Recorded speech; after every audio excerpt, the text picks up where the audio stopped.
Você sabia que as damas de honra foram inventadas para todas as amigas da noiva se vestirem iguais a ela e confundirem os ladrões e os assassinos? Pois é, pessoal, a maior parte das tradições de casamento que a gente tem até hoje tem origens históricas muito macabras e algumas até medonhas. E hoje eu vim com mais um vídeo de curiosidades para contar para vocês as origens de algumas tradições de casamento que a gente tem até hoje, como buquês, damas de honra, alianças, beijo dos noivos, entre outras.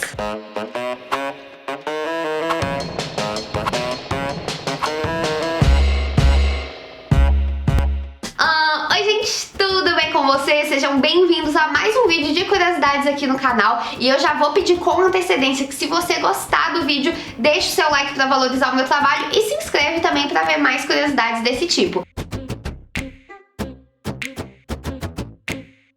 A primeira tradição de casamento são as damas de honra e os padrinhos, né? Aqui no Brasil a gente tem vários padrinhos, né? Geralmente nos casamentos que eu já fui e tudo mais. Mas no exterior, principalmente nos Estados Unidos, muitos países ainda conservam a tradição de ter um único padrinho pro noivo. E por quê, né, gente? De onde que vem essa tradição? Igual eu mencionei pra vocês no início do vídeo, as damas de honra, elas eram as companheiras, né, da noiva, e todas elas se vestiam idênticas à noiva, com o mesmo vestido, justamente pra confundir os assassinos, os ladrões, as pessoas que potencialmente poderiam ferir a noiva. Isso principalmente em épocas, né, onde a noiva era prometida em casamento a um homem que morava em outra cidade. Antigamente, né, eu tô falando de séculos atrás, era muito perigoso você viajar de um lugar pro outro, muitas vezes carregando itens preciosos, né, joias, essas coisas. Então as damas de honra eram simplesmente as protetoras da noiva. E isso vocês vão ver ao longo dos vídeos. Várias tradições de casamento que a gente tem até hoje se originaram disso, né, de tentar afastar os maus espíritos, as pessoas que desejam o mal da noiva, têm inveja, etc. Agora, o padrinho de casamento é justamente o contrário, né? As damas, elas estavam lá pra proteger a noiva, pra ajudar a noiva, e os padrinhos estavam lá pra ajudar o noivo a fazer o mal, né, gente? Porque na antiguidade muitos casamentos eram originados por sequestros, ou então eles não eram, a maior parte deles, né, não eram consentidos, eram arranjados e tudo mais. Em muitas civilizações, em muitas culturas, os noivos, inclusive, né, mostravam a sua força sequestrando a noiva e levando ela pra onde? Tem várias obras, inclusive, que relatam isso. E o padrinho, ele não tinha que ser o melhor amigo do noivo, ele simplesmente tinha que ser o homem mais forte daquela vila, daquela cidade, enfim, da comunidade em que o noivo estava, justamente pra ajudá-lo, caso ele precisasse sequestrar a noiva, ou então caso na hora do casamento arranjado a noiva tentasse fugir. Então o padrinho tava lá pra ajudar o noivo a fazer coisa errada, tanto que até hoje muitos países ainda tem a tradição do noivo ter um único padrinho. Agora, outra tradição de casamento que eu acho interessantíssima é a gente casar de branco, né, gente? De onde que o pessoal tirou? Porque hoje, né, o significado que as pessoas atribuem ao vestido branco é que as noivas casam de branco pra simbolizar a pureza e tudo mais. Só que na verdade não começou bem assim. Originalmente as noivas casavam com cores fortes, principalmente vermelho, algumas até preto. Em muitas culturas, né, a gente pode ver na Índia, em outros países, que as noivas ainda se casam com cores vivas, com cores mais fortes. Quem inventou essa moda de casar de branco foi a Rainha Vitória da Inglaterra. Ela teve uma história muito importante, ela foi um ícone fashion, inclusive, né, inventou várias modas, e ela quis casar de branco, ela foi a primeira pessoa a se casar de branco por 3 motivos. Primeiramente, porque ela queria ser diferentona mesmo, queria criar uma nova tendência, né? Dizem que na época a cor branca era a cor favorita dela, então ela queria se casar com a cor favorita dela. O segundo motivo foi pra ostentar, pessoal, porque antigamente, né, ter roupas brancas era um sinal muito grande de riqueza, né? Você ter uma roupa imaculada, branca, sem sujeira e tudo mais, mostrava não só que você era rico pra poder comprar esse tecido, que era difícil de fazer e tudo mais, mas também que você tinha muitos servos, muitos criados pra lavarem a roupa pra você. Então, casar de branco, né, mostrar uma roupa imaculadamente branca, era um sinal muito chique de nobreza, era uma forma de ostentar mesmo, e várias pessoas seguiram a moda por conta disso. E o terceiro motivo é que a Rainha Vitória, ela queria incentivar o comércio da renda inglesa. Então, o vestido dela, na época, né, causou muita polêmica, ela casar de branco e tudo mais, e depois virou um ícone fashion. E até hoje, pessoal, a renda inglesa é caríssima e é um ícone da moda, é uma referência grande aí na moda internacional. Então, ela ainda ajudou a economia do país com o próprio casamento. Agora, sobre o buquê de flores, né, ele tinha duas funções. Primeiramente, as flores, né, escolhidas para o buquê da noiva geralmente tinham componentes afrodisíacos, né, para incentivar aí os sentimentos da noiva, ajudá-la depois a consumar o casamento, aquela coisa toda. E também acreditava-se, principalmente na Grécia Antiga, que determinadas flores, plantas pudessem afastar os maus espíritos e o mal olhado. Então, o buquê tava lá não só para incentivar a noiva, mas também para protegê-la na medida do possível. Agora, o véu da noiva, né, gente, que até hoje muita gente de véu, grinalda e tudo. O véu é uma tradição muito antiga, tanto que na Grécia e na Roma antiga já tinha noivas que se casavam de véu. Só que o véu não era de renda, não era transparente, não era como a gente vê hoje. O véu era muitas vezes amarelo ou vermelho, sempre das cores do fogo, justamente para afastar os maus olhados, os maus espíritos, né, para proteger, realmente vedar a noiva de qualquer coisa ruim que pudesse entrar. E outra coisa também, né, outra função, em várias culturas que têm casamentos arranjados, o véu servia para preservar a identidade da noiva até a hora do casamento, até a hora que não desse mais pro noivo dar para trás. Inclusive, se você já leu a Bíblia ou já ouviu falar na história da Bíblia de Jacó, vocês vão se lembrar muito disso. Por quê? Tem o Jacó, né, que ele trabalhou durante 7 anos para conseguir casar com a mulher que ele amava, que era a Raquel. Só que no dia do casamento, depois de 7 anos de trabalho para conseguir, né, conquistar a mão da Raquel em casamento, o pai dela deu um golpe no Jacó e fez com que o Jacó se casasse com a irmã dela, porque ela tava de véu, o Jacó casou e na hora de tirar o véu ele descobriu que ele não casou com a mulher que ele amava. E aí ele trabalhou mais 7 anos para conseguir finalmente se casar com a Raquel. Então isso é um costume que, assim, até hoje eu não sei dizer, né, se até hoje usam o véu por esse motivo, mas muitas culturas que faziam casamentos arranjados utilizavam o véu não só para proteger as noivas dos maus espíritos, mas também para proteger a identidade delas. E falando em casamentos arranjados, em muitas outras culturas, a tradição dos noivos não se verem antes do casamento não é para não dar azar, não é pro noivo ver o vestido antes da hora, é simplesmente por isso também, né, para que não tenha tempo, para que os noivos não tenham tempo de fugir, de desistirem do casamento. Então, em muitas culturas, quando os noivos não se conhecem antes de se casarem, eles mantêm essa tradição de não se verem antes do casamento, né, justamente para não dar tempo de dar para trás. Agora, outra tradição de casamento que tem uma origem muito engraçada é o beijo dos noivos, né, gente? Todo casamento que se preze hoje em dia,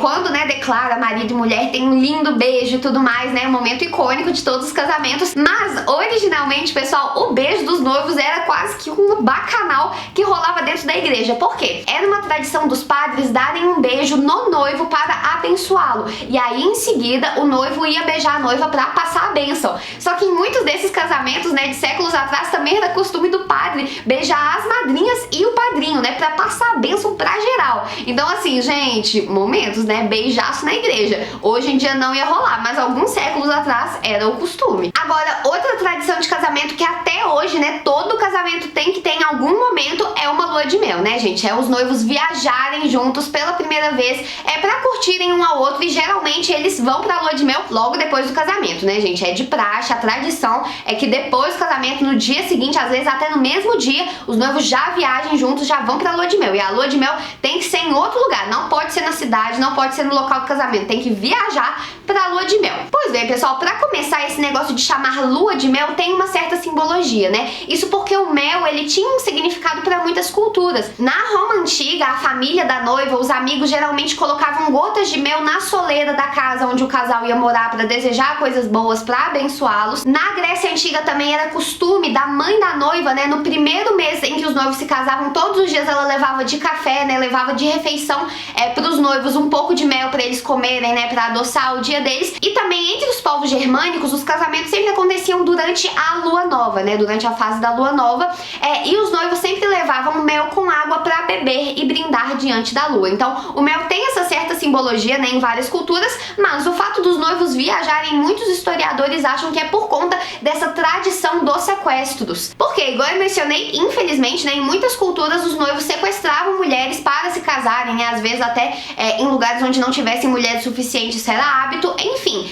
E a lua de mel, né, viajar logo depois do casamento, era uma forma de impedir com que a família da mulher encontrasse ela, conseguisse recuperá-la. Até porque, né, eles voltavam depois de um tempo e aí o casamento já estava consumado, já tinha pego o sobrenome do marido, não tinha mais o que fazer. Então isso de se casar e viajar, muitos historiadores acham que é um resquício aí dessa cultura de casamentos que se iniciaram por sequestros. Outra tradição também que até hoje as pessoas têm e não param pra pensar é o pai levar a noiva até o altar. Óbvio que hoje, né, as pessoas não pensam mais por esse lado e tudo mais. É uma coisa linda, né, que a noiva ela possa entrar ao lado da família dela, mas essa tradição tem uma origem muito triste e muito sombria, justamente porque desde a antiguidade, né, as mulheres elas não eram vistas como pessoas, elas eram vistas como objetos, elas não conseguiam ter nada no nome delas, elas não conseguiam nem herdar o que lhes era de direito. Por isso que as mulheres tinham que se casar, porque elas por elas não conseguiam fazer nada. Elas tinham que pedir permissão pros pais, pros irmãos, pro marido, etc. Então